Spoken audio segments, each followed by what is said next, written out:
시청자 여러분 안녕하십니까. 2월 마지막 날 29일 시사정담 시작하겠습니다. 이종근 전 데일리안 편집국장님 모시고 공천전국 움직임 정리하도록 하겠습니다.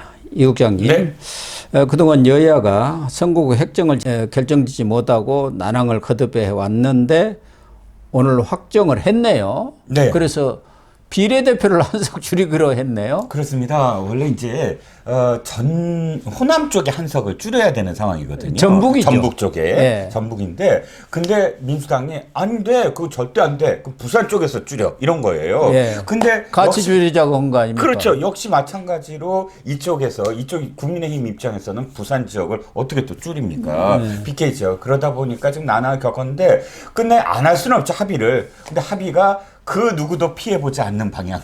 비례대표 하나. 비례대표는 없잖아요. 그러니까 이 밥그릇 싸움에 해당하는 당사자가 없죠. 예, 그래서 결과적으로 국회의원이 299명으로 300명에서 1명 줄어드는 거죠. 그렇습니다. 네. 뭐 200명, 그러니까 300명이 안 됐을 때는 꽤 많았어요. DJ 때 확 줄였잖아요. 네. 네. 그때 좀 당시에 줄였었습니다. 확 줄였죠. 그 다음에 다시 299명이었다가 300석 된 적이 지금 한 몇 년 안 돼요. 근데 다시 또 한 석을 줄여서 299로 다시 맞췄습니다. 네, 지금 민주당도 공천 작업이 계속되고 있는데 가장 큰 충격이랄까 후폭풍은 임종석 전 대통령 비서실장을 컷오프 시킨 것인데, 그보다도 더 화제가 되는 것은 친명계 안민석 의원 네네. 오산에서 지금 오선 의원을 했지 않습니까? 그렇죠. 음모론의 대가죠. 음모론의.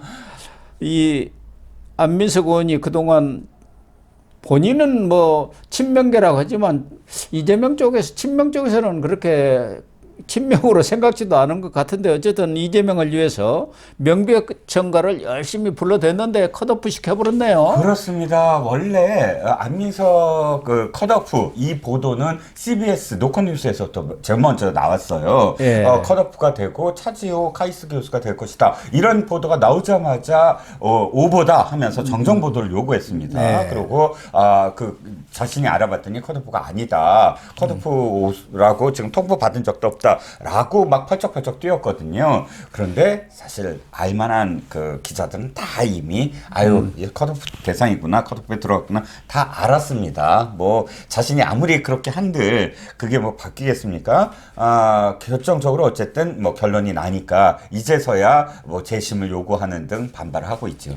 본인은 친명을 이유로 희생을 강요하고 있는 것은 매우 유감이다, 이렇게 이야기를 하고는 있습니다만은 끽소리도 못하고 개죽음이 된 것 아닌가 하는 생각도 들고, 여러 가지 좀 이재명 대표한테 서운하게 한 것도 아주 많지만, 그 이전에 안민석 하면은 그동안 음모론에다가 아니면 말고시 가짜뉴스를 너무 많이 퍼뜨려갖고 언론에서도 어떻게 저런 사람이 오선까지 했느냐, 오산 사람들이 참 오선까지 해준 게 정말 오산을 했구나, 이런 말이 나왔잖아요. 네, 그렇습니다. 뭐 안민석 그러면 제일 먼저 떠오르는 게 300조는 어떻게 됐니? 독일 가서 무슨 300조를 쫓았는데 자기가 독일 경찰한테 들었다.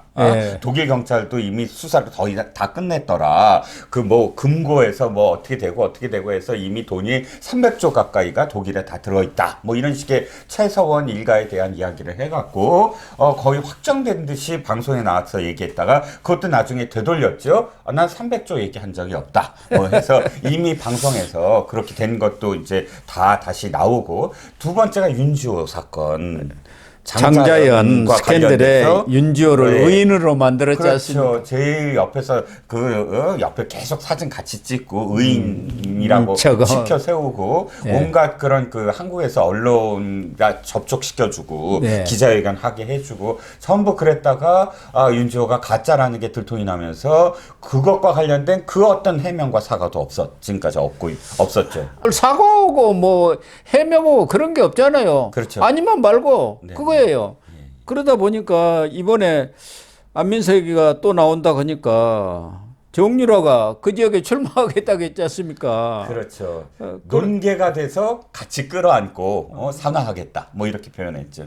그랬는데 찌시 날려버렸네. 그렇게 해서 찌제명 아닙니까? 네, 네. 정유라가 그렇게 했는데 유라둥절 이렇게 표현했습니다. 어리둥절을 자기가 어리둥절하다. 안민석이는 우선 정유라한테부터 사과를 해야 할 것 같아요. 그럼요. 얼마나 그 어린애한테 상처를 주었습니까? 그렇습니다. 네. 뭐 조국 사태를 갖고 조국 일가가 뭐 어떻게 됐다고 하지만 저는 뭐 최선을 옹호하시고 싶은 생각은 없습니다. 하지만 그러나 지은 죄에 비해서 그의 일가를 그야말로 도륙을 한 건 또 그 빌미를 준 건 안민석이거든요. 예. 그런데 안민석 의원이 지난해 이재명 영장이 기각되니까 한동훈의 코가 납작해졌다. 이재명 시대가 앞으로 10년은 계속될 것이다. 이렇게 명비어천가를 불렀어요. 네. 그런데 예. 그 이전에부터 네. 특히 그 당시 네. 이 체포 동의안을 앞두고 네. 그 중진 회의들, 네. 중진 모임이 있었는데 자기가 또 그 대표도 아닌 사람이 나와서 그렇죠. 기자들한테 브리핑하고 예. 그 이전에도 여러 가지 이재명한테 찍힐 말들을 많이 했어요. 근데 예. 이재명은 한번 딱 자기한테 가슴에 비수를 꽂는 사람은 절대 안 잊어버리고 보복을 하더라고. 네. 근데 그 대표적인 것이 지금 안민석이 아닌가 하거든요. 그렇습니다. 몇 가지 지금 예. 다시 이제 부활한 것이 있습니다. 그러니까 이거는 사실 어떻게 해서 또 알게 되냐면 개딸들이요. 안민석이가 이렇게 반발을 하자 바로 커뮤니티에 네가 이렇게 뒤통수를 쳤지. 우리 이장님을 이렇게 뒤통수 쳤잖아. 하고 또 계속 시리즈로 나옵니다. 예. 근데 보니까 정말 이재명 입장에서 안민석이 나한테 이렇게 했단 말이야? 라고 생각이 들 대목들이 있습니다. 지금 선배님 말씀하셨지만 바로 이재명한테는 가장 절체절명의 위기가 체포잖아요. 예. 체포동의안. 그럼. 그 당시에 이제 지도부가 체포동의안 가결표는 해당행위다. 이렇게 규정을 했는데 중진 의원들끼리 이제 회의를 마치고 말씀하셨듯이 안민석이 나오더니 그거는 해당 행위라고 할 수가 없다. 왜냐하면 우리가 당론으로 정한 게 아니기 때문이다. 아니 딴 소리를 한 거예요. 그렇죠. 양심에 따라서 한 것이기 때문에 이게 해당 행위가 아니다. 이렇게 해버리니까 사실 그 당시에 이재명 뒤돌아 생각하면 이재명은 아니 저 XX가 이게 해당 행위가 아니라고 이렇게 화가 날 가능성이 굉장히 높아요. 당연히 그렇죠. 예. 그 당시에 특히 비명이라든가 반명 쪽에서는 이재명을 가결표를 던져야 한다 이런 분위기가 있었고 네.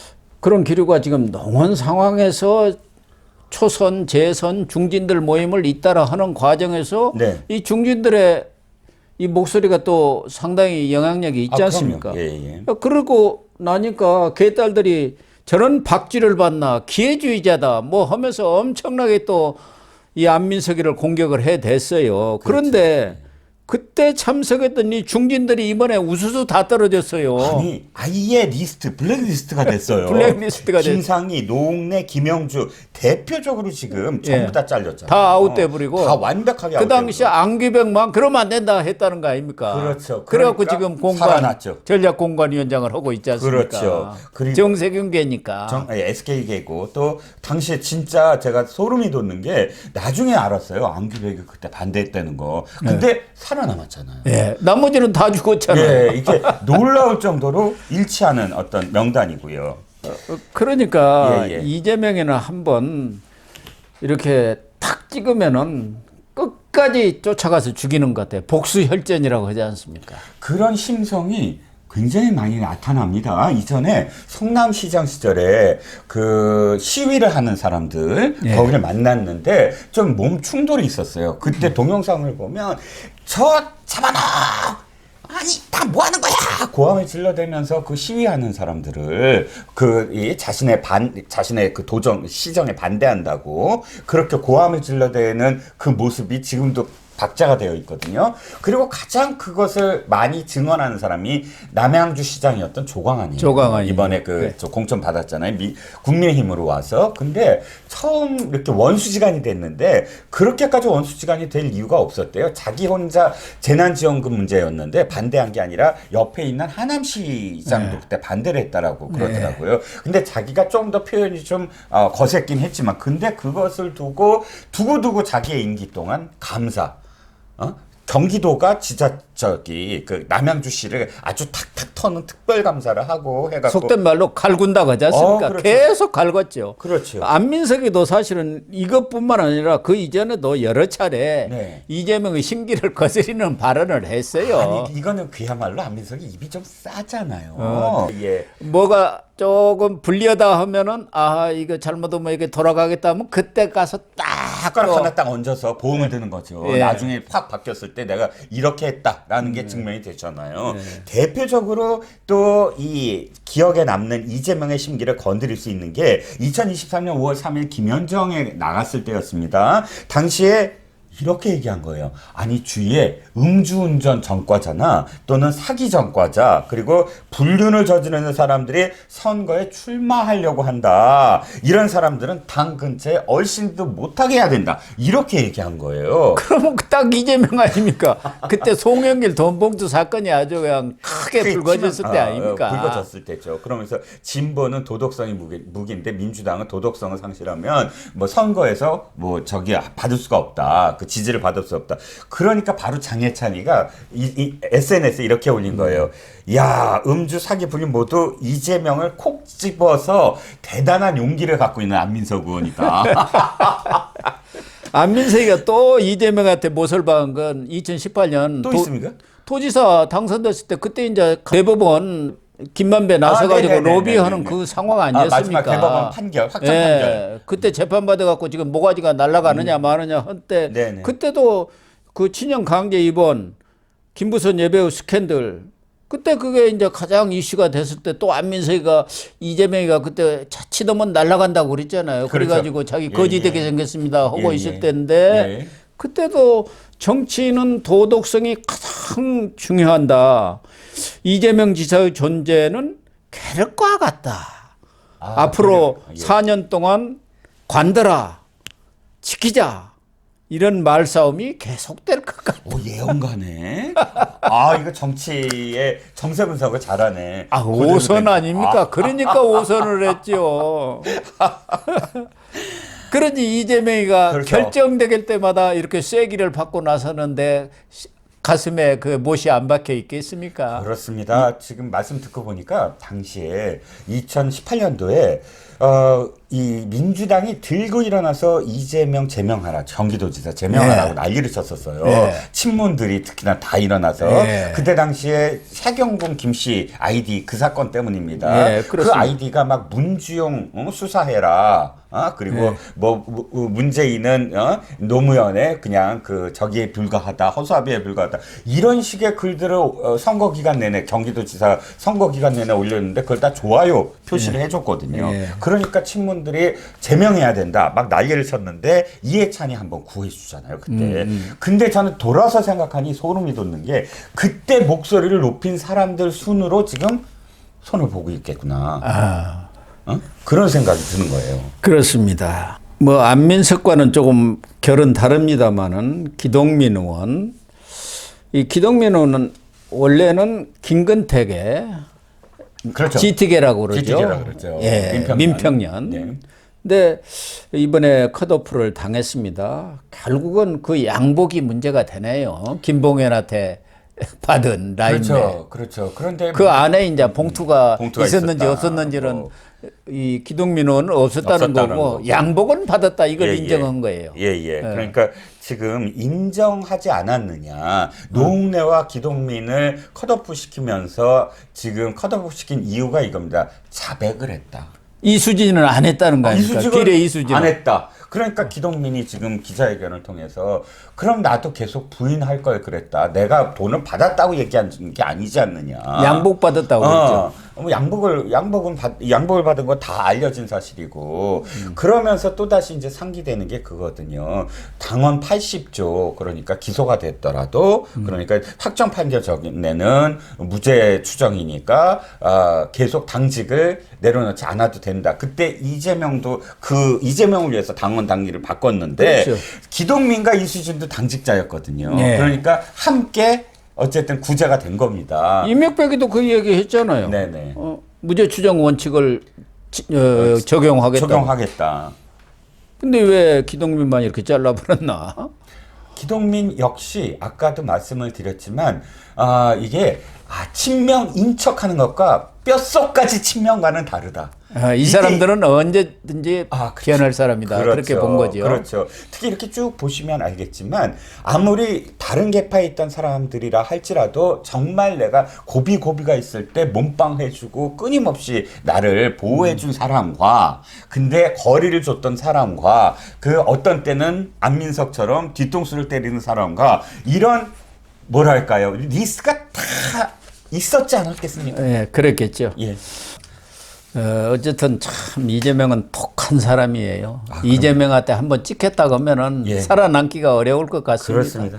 예. 저런 분이 대통령 되면은 그냥 자기의 감정에 따라서 자기의 사적인 어떤 관계에 따라서 사적인 뭐 그런 친분 관계에 따라서 원한에 따라서 모든 것들을 다 그 주어진 권력을 휘두르다 보면 나라 꼴이 어떻게 되겠습니까? 등골이 선을 합니다. 이재명 씹었던 유튜버들까지 다 작살내고 모르겠어요. 큰일 나겠네요 이제. 말 조심해야 할 것 같습니다. 불안한데요. 예.